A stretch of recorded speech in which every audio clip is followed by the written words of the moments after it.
Hello dear NEET aspirants, welcome to Magnet Brains, एक ऐसा platform जहां आपको मिलता है 100% free and quality education, be it your boards level preparation या फिर कॉम्पिटिटिव। ठीक है, मैं आयुषी, आपकी नीट फैकल्टी, आज आपके लिए लेकर आई हूं part 4 of previous year question series.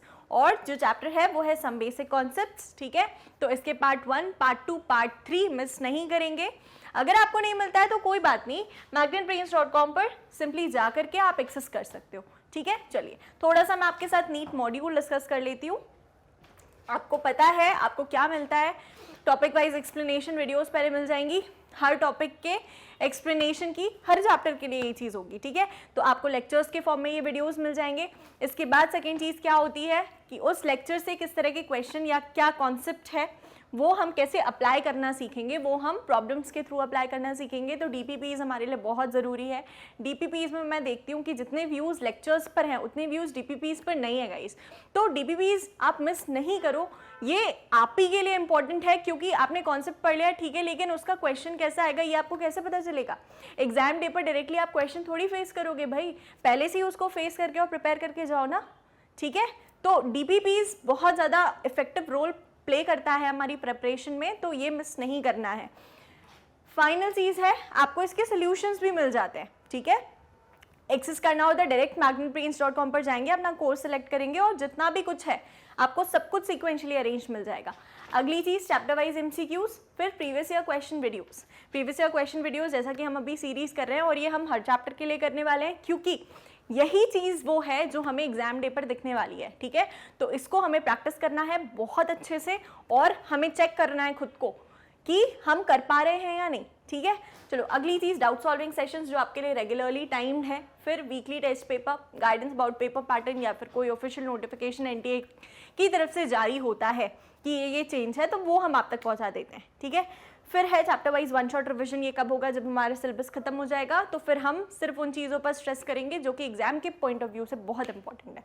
Although आपको ये चीज़ थ्रू आउट द लेक्चर भी बताई जाती है, लेकिन उस पॉइंट पर हम क्या देखेंगे, हम ये सारी चीज़ें पढ़ चुके हैं right, it will be a revision.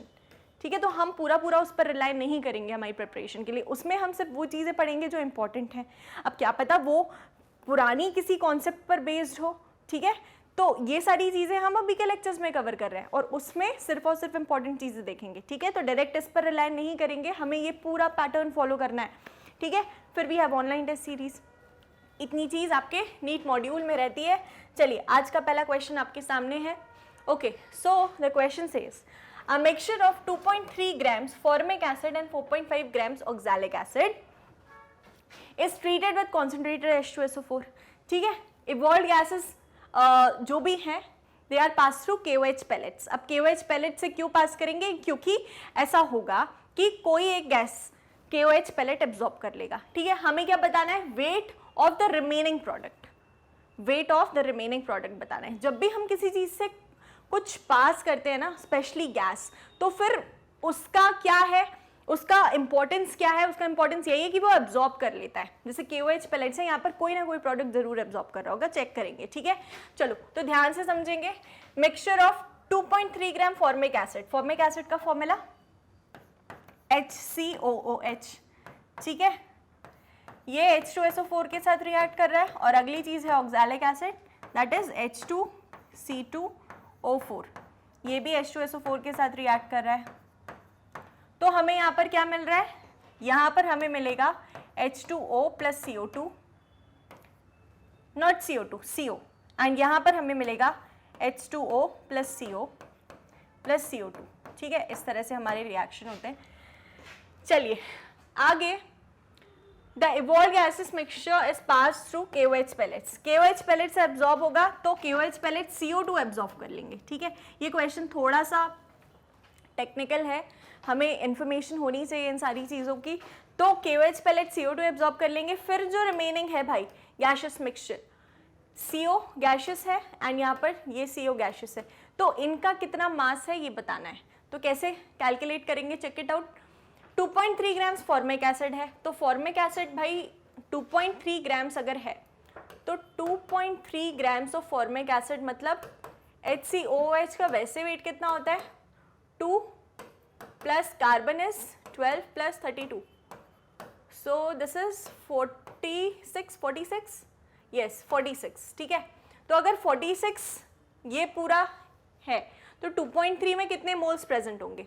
अब हम नंबर ऑफ मोल्स फाइंड कर सकते हैं. 46 में 1 मोल है तो 2.3 में कितने मोल्स हैं.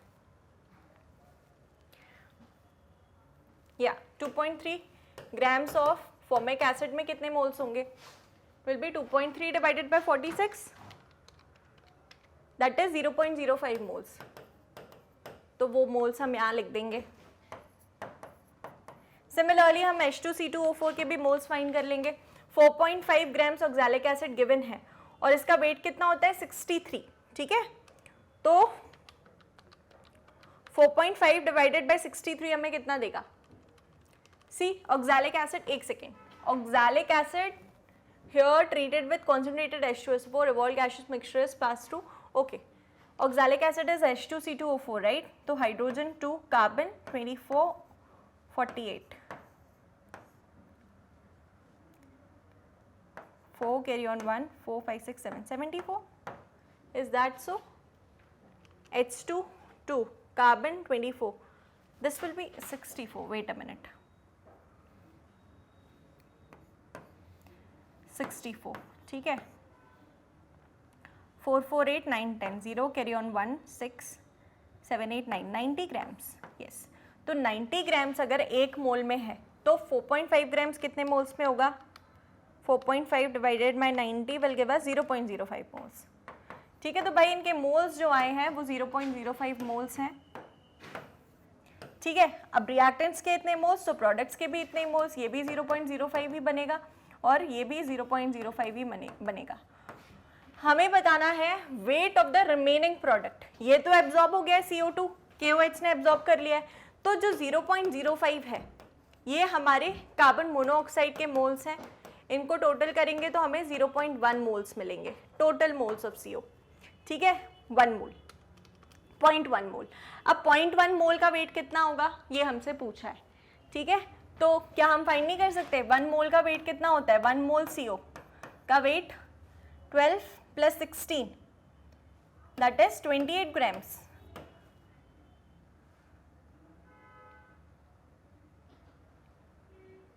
Yeah, it is 12 plus 16 ना. हाँ, 28 grams. ठीक है, तो अब हमें क्या बताना है कि 0.1 का कितना होगा 2.8 grams. Yes, so option C is correct. ठीक है, चलो अगला question. In which case is the number of molecules of water maximum? ये क्वेश्चन हम बहुत बार कर चुके हैं, इस क्वेश्चन को आप खुद से सॉल्व करोगे. ठीक है, in which case is number of molecules of water maximum? maximum water molecules पूछा है and I think ये क्वेश्चन हमने पहले भी कर लिया है, पहले भी कवर कर लिया है. तो इसको आप खुद से करेंगे एंड कमेंट बॉक्स में आंसर बताएंगे कि आपका ऑप्शन कौन सा आता है करेक्ट. चलिए अगली चीज, number of moles of hydrogen molecules required to produce 20 moles of ammonia through Haber's process. ये क्वेश्चन भी हम कर चुके हैं. यस, सी क्या होता है इसमें, hydrogen plus nitrogen, Haber's process है ना, अमोनिया का फॉर्मेशन, 2NH3 हमें मिलेगा. क्या बैलेंस्ड है, 3 2 6, अभी बैलेंस्ड है. ठीक है, तो इसके 3 मोल है, इसके 1 मोल है एंड इसके 2 मोल्स हैं. The number of moles of hydrogen, moles of hydrogen ये कितने रिक्वायर्ड हैं टू प्रोड्यूस 20 मोल्स. 20 मोल्स, तो ये तो सामने सामने दिख रहा है. 3 मोल 2 मोल दे रहा है तो 30 मोल 20 मोल देंगे, 30 मोल्स. क्लियर है, सो ऑप्शन डी. चलिए अगला देखते हैं. Empirical formula of N acid is इतना, प्रोबेबल मॉलिक्यूलर फॉर्मूला बताना है. प्रोबेबल मॉलिक्यूलर फॉर्मूला बताना है भाई. तो अब देखो इस क्वेश्चन में हमें मोलर मास नहीं दिया है, तो क्या हम मॉलिक्यूलर फॉर्मूला निकाल पाएंगे? बिल्कुल, क्योंकि एम्पिरिकल फॉर्मूला में n की वैल्यू मल्टीप्लाई होती है ना. तो यहाँ पर ये अगर हमारा एम्पिरिकल फॉर्मूला है CH2O2, तो या तो ये भी यही हो सकता है मॉलिक्यूलर फॉर्मूला, लेकिन क्या ऐसा ऑप्शन है? नहीं, क्योंकि अगर n की वैल्यू 1 आती है जस्ट तो बिल्कुल ही हो सकता है, लेकिन ऐसा नहीं है. तो अब हम इसमें क्या करेंगे कि हम इसमें मल्टीप्लाई करेंगे 2. तो अगर 2 मल्टीप्लाई किया तो क्या हो जाएगा, C2H4O4. यस, क्या ऐसा कोई ऑप्शन है? C2H4O2 we have, right.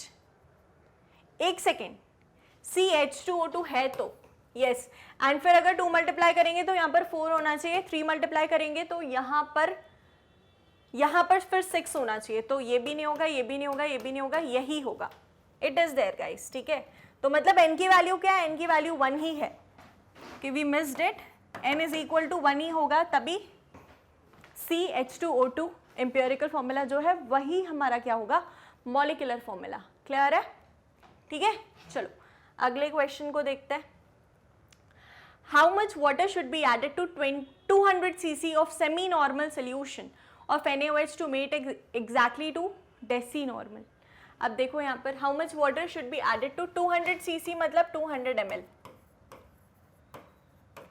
Of semi normal. क्या होता है भाई? सेमी नॉर्मल होता है n/2, ठीक है।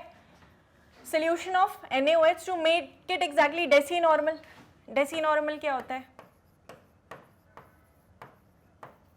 डेसी नॉर्मल होता है n/10, मतलब n/2 को n/10 बनाना है। और how much water should be added to 200 cc of semi normal. इसकी वॉल्यूम कितनी है भाई? इसकी वॉल्यूम है 200 ml, ठीक है। या 200 cc ले लो, क्योंकि हमारे ऑप्शंस में हमें दिख रहा है कि आंसर या ऑप्शन cc में ही दिया है। तो सी n1v1 is equal to n2v2 होता है ना। n1 है n/2 और वॉल्यूम है 200 cc। n2 कितना है? n/10। वॉल्यूम हमें फाइंड करनी है v2, ठीक है। तो n से n कैंसिल, 2 5 10 हो जाएगा, ठीक है। और यहाँ पर 200 into 5 is equal to v2, that is 1000 cc v2. Do we have an option like that? Deci normal n/10 होगा, semi normal is n/2, n/2 n/10, v2 बताना है 200, n/2 into 200, n/10 v2, 200 into 5, यार यही तो होगा। अब question में क्या बोला है? How much water should be added to 200 cc। 200 cc में कितना पानी मिला रहे हैं टू मेक द वॉल्यूम 2000? 800। क्यों? ये तो हमारा V2 आया है और इनिशियली 200 पहले से प्रेजेंट था, तो ऐड कितना होना चाहिए? 800 ऐड होना चाहिए, ठीक है। तो option C will be correct. Clear है? चलो अगला question, what is the normality of a 1 molar solution of H3PO4? What is the normality of 1 molar solution of H3PO4? अब देखो ये क्वेश्चन बहुत ईजी है। आपको नॉर्मेलिटी अगर बतानी होगी तो नॉर्मेलिटी आप कैसे बताओगे? इक्विवेलेंट वेट से, राइट। तो H3PO4 का इक्विवेलेंट वेट हमने क्या कैलकुलेट किया था लेक्चर में? रिकॉल करो और कमेंट बॉक्स में आंसर बताओ कि H3PO4 का इक्विवेलेंट वेट कितना होगा। H3PO2 का भी किया था, H3PO3 का भी किया था। H3PO4 का क्या हो जाएगा? Molecular weight upon 3, right. तो वो ले लेंगे and then you will calculate the what is it said? Normality. कैसे कैलकुलेट करोगे? देखो, molarity into molecular weight is equal to normality into how much? Equivalent weight. यही होता है। मोलारिटी हमें फाइंड करनी है, नहीं नॉर्मेलिटी फाइंड करनी है n। तो मोलारिटी गिवन है 1 इंटू मॉलिक्यूलर वेट H3PO4 का कितना होगा? For phosphorus it will be 31, है ना। तो 3 प्लस 31 प्लस 64,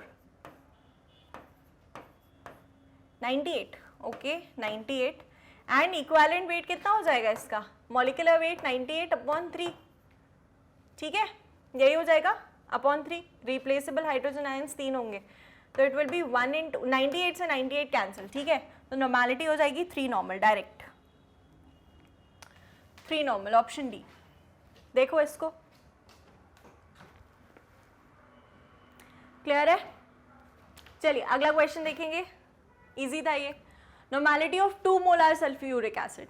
अब ये भी सॉल्व करवाना होगा क्या? देखो सल्फ्यूरिक एसिड में रिप्लेसेबल हाइड्रोजन आयंस कितने होंगे? 2। तो सल्फ्यूरिक एसिड का 98/2 हो जाएगा इक्विवेलेंट वेट। क्लियर है? तो मोलारिटी 2 गिवन है into molecular weight is equal to normality into equivalent weight that is 98 by 2, 98 से 98 cancel, so 2 2s are 4 normal, option B 4 normal, ठीक है, डन, ओके। चलो अगला question, how many grams of a dibasic acid बोला है। Dibasic acid मतलब उसकी जो बेसिसिटी है एसिड की दैट विल बी 2 और मॉलिक्यूलर वेट गिवन है 200 अपॉन 2, तो ये हो जाएगा इसका इक्विवेलेंट वेट। फटाफट इस तरह से कैलकुलेशन करनी है, ठीक है। How many grams of a dibasic acid should be present in 100 ml of its aqueous solution to give decinormal strength. Decinormal strength मतलब n/10 नॉर्मेलिटी का सॉल्यूशन।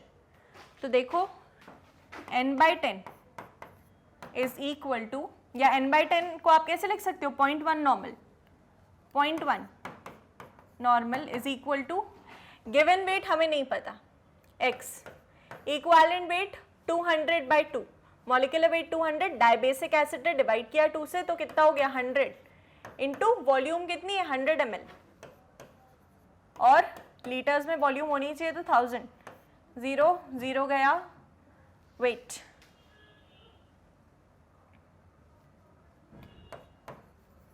दो जीरोस कैंसिल, यहाँ से एक जीरो कैंसिल, तो ये पूरा 1000 गया। अब ये क्या हो जाएगा, x is equal to 0.1 into 10 that is 1 grams. या question number 8 option A 1 gram, ठीक है। चलो अगला देखेंगे, an organic compound contains 49.3% carbon, 6.84 hydrogen and its vapour density 73, तो molecular formula of the compound is, यहाँ पर एक कॉन्सेप्ट आया वेपर डेंसिटी का। वेपर डेंसिटी क्या होता है, molecular formula is equal to 2 into vapour density, ये फॉर्मूला होता है, क्या है, या मॉलिक्यूलर मास सिंपली,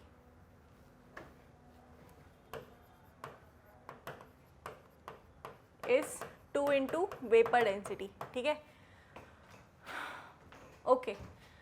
तो ऑर्गेनिक कंपाउंड में कार्बन कितना है भाई, 49.3% को मैं डायरेक्ट ग्राम्स में लिख रही हूँ, कार्बन इतना है, हाइड्रोजन कितना है 6.84, okay, and its vapour density. अब देखो यहाँ पर ऑक्सीजन भी तो है हमारे ऑप्शंस में, ऑक्सीजन भी प्रेजेंट है भाई, तो ऑक्सीजन कितना बचेगा फिर, 49.3 और 6.84 को ऐड करो, परसेंट है मतलब पर 100 है, 49.3 प्लस 6.84, सो वी गेट 56.14। अब 100 माइनस 56.14, 43.86% ऑक्सीजन आ गया, ठीक है, ग्राम्स। अब इनको हम नंबर ऑफ मोल्स में कन्वर्ट कर लेंगे, सो 49.3 divided by 12 gives us 4.10.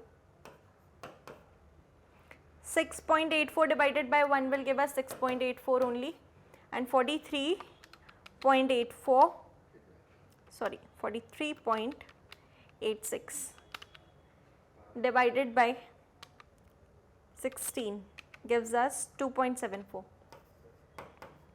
तो यहाँ पर सबसे छोटा 2.74 है भाई, तो 4.1 डिवाइड करेंगे 2.74 से, वील गेट 1.49 या 1.5, ओके। सिमिलरली 6.84 को, ये नंबर ऑफ मोल्स हैं बेटा, है ना, और ये सिंपलेस्ट रेशो है, 6.84 को डिवाइड करेंगे 2.74 से, so we'll get 2.49 that is 2.5, and 2.74 को 2.74 से डिवाइड करेंगे, वील गेट 1।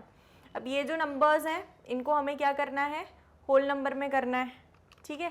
तो होल नंबर में कैसे करोगे भाई, इंटू 2 कर दो, into 2 into 2 into 2, so we get 15 2s are 30 that is 3, 25 2s are 50 that is 5 and 2। तो यहाँ पर हमें क्या मिला है, empirical formula C3H5 and O2, ठीक है। सबसे पहला ऑप्शन आपका वही दिया हुआ है, लेकिन ये क्या है, एम्पिरिकल फॉर्मूला है। क्या होता है कि एग्जामिनर ऐसा कर देता है, अब एम्पिरिकल फॉर्मूला पहला आपको जो डाटा ऑब्टेन हुआ है वो ये है ना, आप जल्दी से देख करके मार्क कर दोगे, लेकिन क्वेश्चन में हमसे पूछा है मॉलिक्यूलर फॉर्मूला क्या होगा, molecular formula of the compound, ठीक है। तो मोलर मास उसके लिए चाहिए भाई, है ना।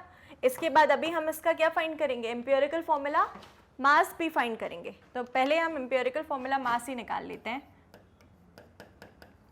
That will be equal to 12 3 36 plus hydrogen 5 plus oxygen 16 2 times 32 73 grams, ठीक है। अब मोलर मास या मॉलिक्यूलर मास चाहिए हमें, है ना। तो वो क्या होगा, 2 into vapour density. Vapour density कितनी गिवन है भाई, 73।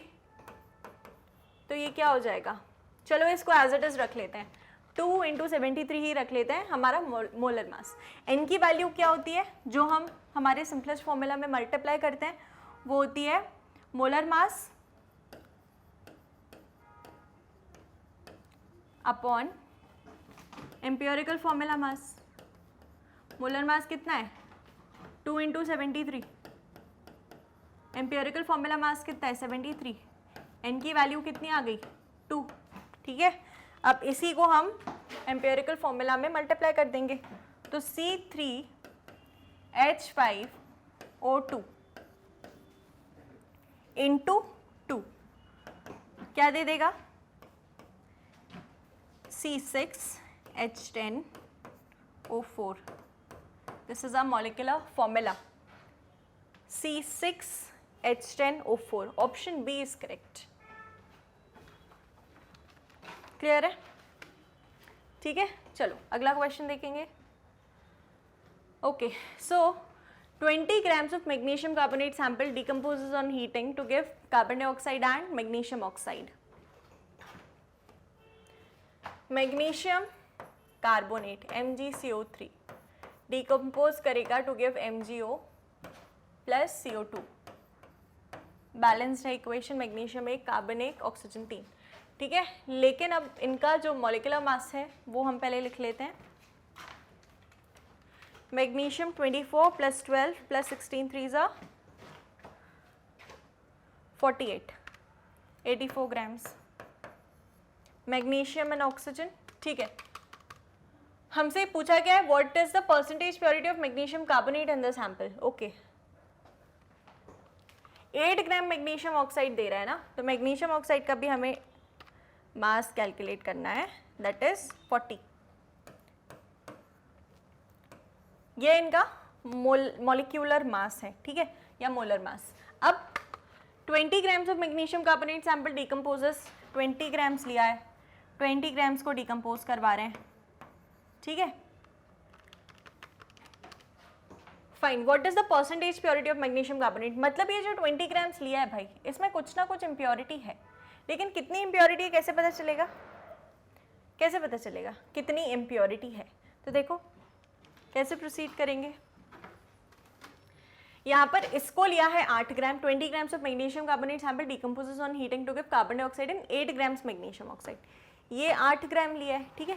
तो पहले तो हम इसकी रिक्वायरमेंट चेक कर लें कि इसको लग कितना रहा है। तो 40 grams MgO requires 84 grams MgCO3, correct. तो 8 ग्राम्स की कितनी रिक्वायरमेंट होगी भाई, 8 ग्राम्स की रिक्वायरमेंट होगी 84 इंटू 8/40, ठीक है। तो ये 8 5 ज़ा 40 जाएगा एंड 84 डिवाइडेड बाय 5 क्या दे देगा हमें